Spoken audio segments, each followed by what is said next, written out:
This video was made possible by Skillshare. Get your first 2 months free by following the link down in the description. Hey, what is going on, guys? This is Eli from MOBOX Graphics, and this time we are going to create this sci-fi animation. It combines a variety of useful techniques. Also, you can download my project file on the Patreon page. So let's get started. The first thing we can create is a cube object, from which we will increase the size to 400 centimeters on every side, so that's double the size. And we're also going to drag this inside of an atom array straight away.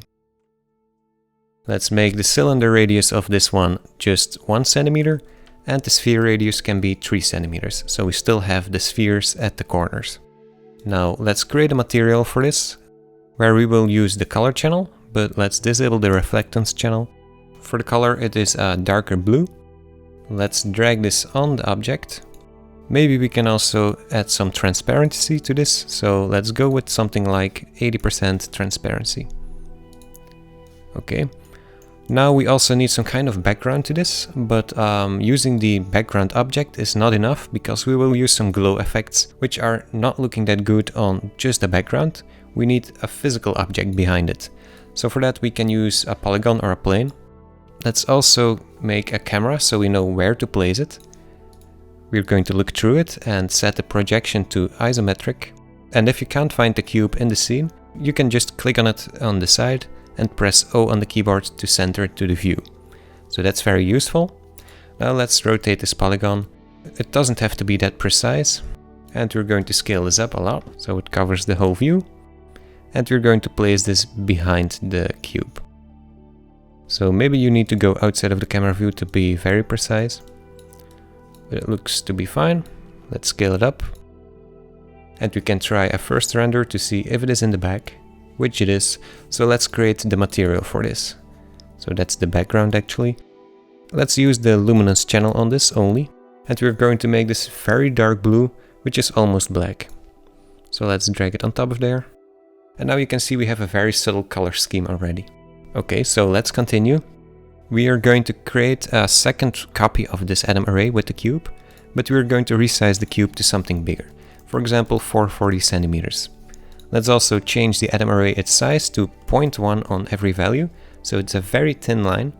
You can barely see it even if we just keep this material, so we are going to create a new one, which is a bit brighter. So let's use the luminance channel for this, and we're going to give this a soft gray color. Let's drag it on top of there and see if it renders, which it does of course, and we can also zoom out a bit. Okay, so we have the basic shapes now, but the star of the scene was the landscape at the center. So let's create the landscape, and we're going to resize this straight away because now it's too big. We want it to be contained inside of the cube, so 400 centimeters on every side except for the height, which can be 200 centimeters. And we're also going to raise this up because the floor level is a bit too low. So I think if we move this up 80 centimeters, it is kind of centered to the cube. Okay, let's go inside of the settings, and we're going to decrease the width segments and the depth segments to just 10 of them, because we will use the atom array as well, and we don't want too much detail. Let's also increase the furrow strength to 100% on every side, so that makes it a bit sharper, and the rest should be fine by default. So let's create the new atom array and place it inside of there. And now we need to adjust the settings on this. So for this one it can be just 2 centimeters on the cylinder and 3 centimeters on the sphere radius, so we still have a bit of spheres. But we are also going to create a new material for this, which can be using the color channel. So let's go inside of here. It can be a brighter kind of blue. I would call it medium blue. Let's also add some transparency to this, which will be set at 96% or 95%, anything close to that. And we're also going to add a luminance channel to this. And we want this to be the same color as the color channel. So let's go inside of here and right click on this color, copy it, and go to luminance and paste it inside of there. Okay, one more thing I would like to do is adding some glow to this. So by default it is set to an outer strength of 500. Let's just decrease this to 100%. Let's drag it on top of there. And you should get this kind of effect. So that's why I did need the background of a polygon, because otherwise you had to have some strange effects with the glowing, which is now fixed. In this material, you can also disable the reflectance to make it a bit more subtle. I think that looks more unified with the whole scene, so let's keep reflectance disabled by default. Okay, so now we can add some more small details. For example, you had these small spheres at the sides, which were 4 centimeters big. So let's move them 200 centimeters to every side, because it is 400 centimeters big. So now we can just make easy copies to the other sides. That's that. We can use the same material as well on the spheres. Okay, now let's continue with the piece we had at the floor here, which is a plane object. So just move it down 200 centimeters, which makes it the bottom of this first cube. And we need to create a new material again, of course. For the color, I had something very specific, so you can copy these values actually. I think that's the easiest to have a good color scheme. So I have this dark blue, but we're going to add a texture to this, which will be a surface, tiles. Let's go inside of here. And we're just going to change the first color, and the other ones can be just black. So this first color will be a very soft blue, almost towards the gray area, and the other ones were black, as I just said. Also, one more thing we need to do is changing the pattern from squares to hexagons. And I'm also going to make the width of these lines a bit smaller. So we can go to 0.25% on the grout width and just 1% on the bevel width. And we can also disable the bevel to make it even sharper. We're also going to disable the reflectance again, because it will make things shiny, which we don't want. And we also want to go to the color channel again and set the mix mode to add and just 50%. So we still have a bit of the background color we originally set up. So let's drag this on the plane and take a look. Okay, so that's fine for now. It should be very subtle, but I would like to have some kind of gradient at the sides here. We can do that in multiple ways, but what I like to do for this one is just making layers of planes. So let's create a duplicate of this. So just copy and paste. I'm going to remove the material, and I want this to be a bit higher up. So let's just go to the Y value down here and add plus, let's say 0.2 centimeters, which makes it just above there, so it doesn't intersect. We're going to create a new material again, which will be a luminance material. It can be a medium blue again. So what this will be doing is adding some kind of glow at the center of this plane. We're going to add some transparency to this so we can see the bottom plane. Let's also add alpha channel to this, so it's not a full square which is filled with this color. We're going to add a gradient to this. We're going to set this up to 2D circular, so we have a circle. And let's go from white to black. But we're going to move this black node to some different position. So let's say we place it at something close to 80%. Okay, so that should do. Let's drag it on top of there. So now you can see we have this nice glow on top of there. Okay, so now we need one more material on a new plane. So let's make another copy. And I'm going to move this up even more. So plus 0.2. And this one will have some kind of frame which goes around it, so it blends in with the background.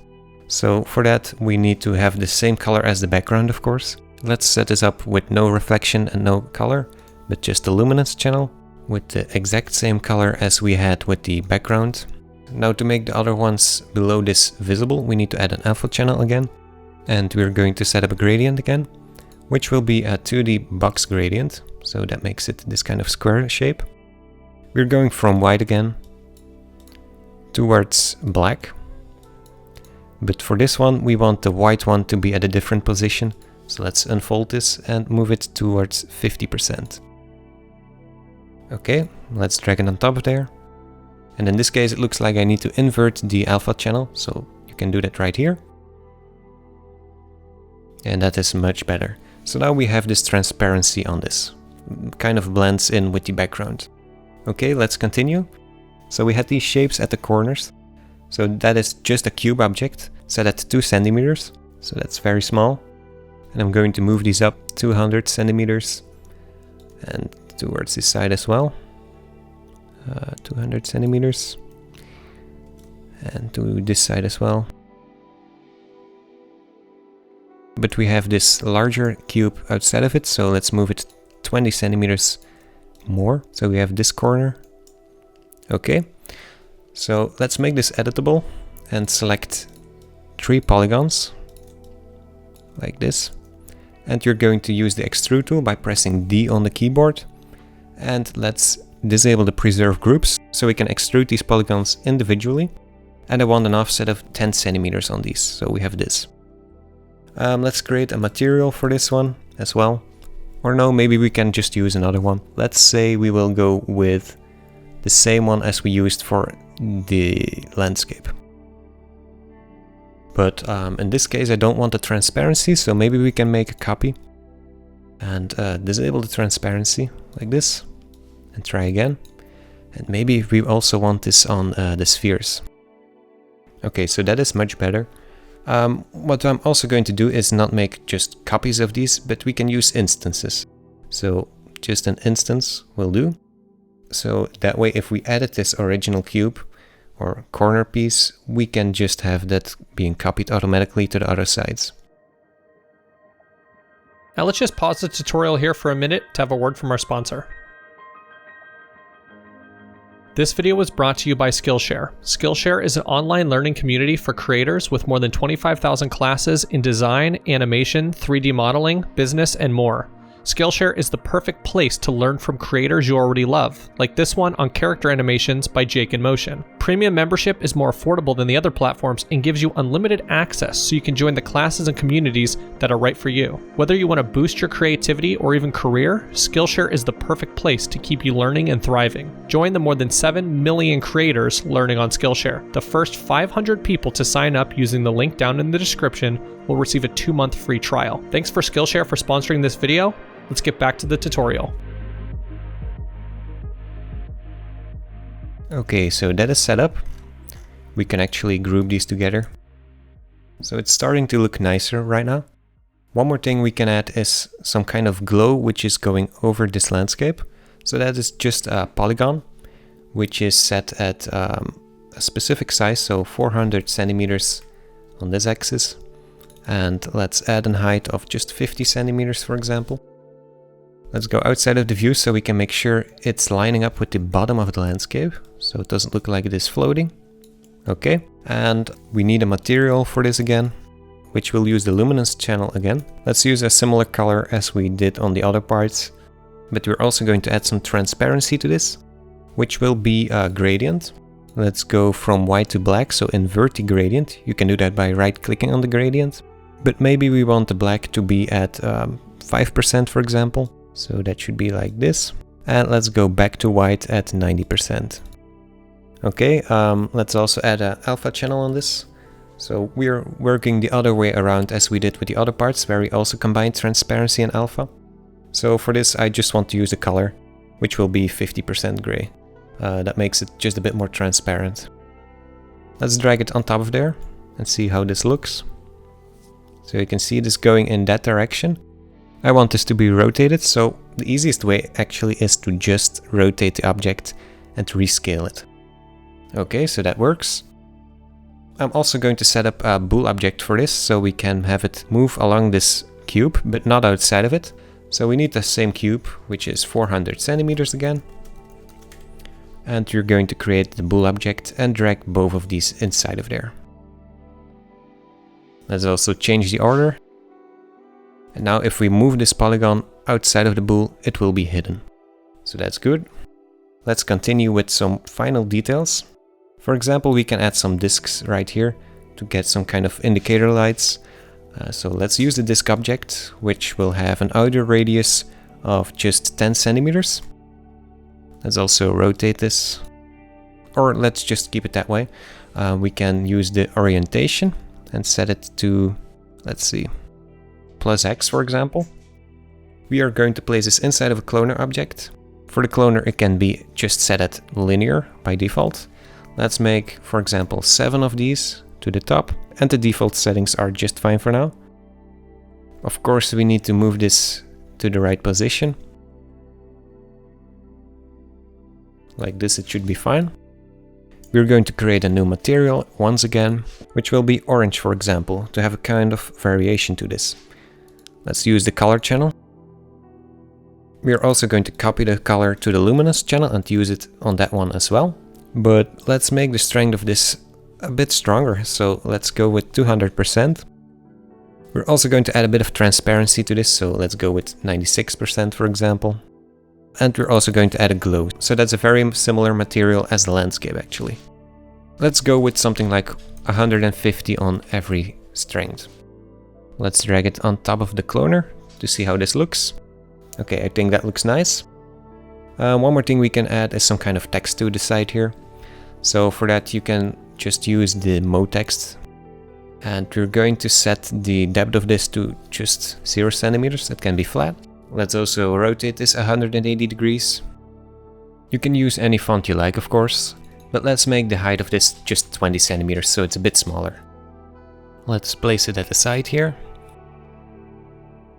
And we're also going to create a duplicate of this, where we will decrease the size of this to 10 centimeters.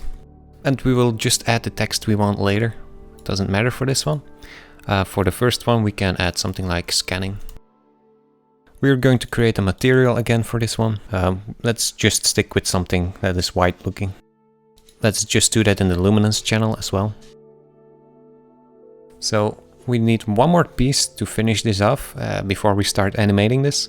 And that are the corner pieces right here, so the bright lines. These are larger cubes, so let's create a cube object again. And we're going to set the size to 20 centimeters, so that's roughly the size of what's in between there. Let's place this on one corner, for example. Let's make sure it is exactly at the corner. You can also do that in the side views, for example. Now we are going to add some duplicates to the sides, so just move it 20 centimeters on every side. Let's take a look in the camera view how this looks. So we have this one going in that direction, but we want it to go downwards, so let's do that again towards the bottom, like this, because we have the optical illusion that it is just flat and not three-dimensional. I'm just going to do one in this example, but you can copy this on every side. Let's group these together in a new null. And the original one can be just as it is, but the other two ones can be made editable. Let's go outside of the camera view again. Let's start with this one, for example, and go in the polygon mode, so we can select the polygon that is in between those two cubes. Let's go to Mesh, Axis Center, and we're going to center the axis to the selected polygon, and press Execute. Let's do the same thing with the other one. And we're going to make these ones a bit larger, so let's go with something like 60 centimeters. And we're going to animate these later. For the material you can use just what we have for this one, so the corner pieces as well. Let's drag it on top of there. And you could make a variation of this with orange if you want to. That's that. Let's make one more render to see how this looks. It's looking good. Maybe we can even scale this down just a bit. So for example, 70%. So we can still see the corner pieces. Okay, so now we need to animate this. So let's go over all of these. For example, let's start with the last piece we just created. We can just use a vibration tag on this. Let's just enable the scale to this. We're going to set the frequency to just 1.8, that's a bit slower. The seed can be anything you like. And we're going to change the amplitude of this. So for this one, it depends on what kind of cube you have selected. So let's go with the one that is going to the bottom. Let's try 1 and 1 and 9. So 9 is the one that is scaling it down. 1 means that it is staying the same size. So no, that's not what we need. Of course, I'm also on the wrong one. Let's try 9, 1, 1. Okay, that's better. Now let's go to the other one. So that should be 1, 1 and 9. Still the wrong direction. Let's try on another side.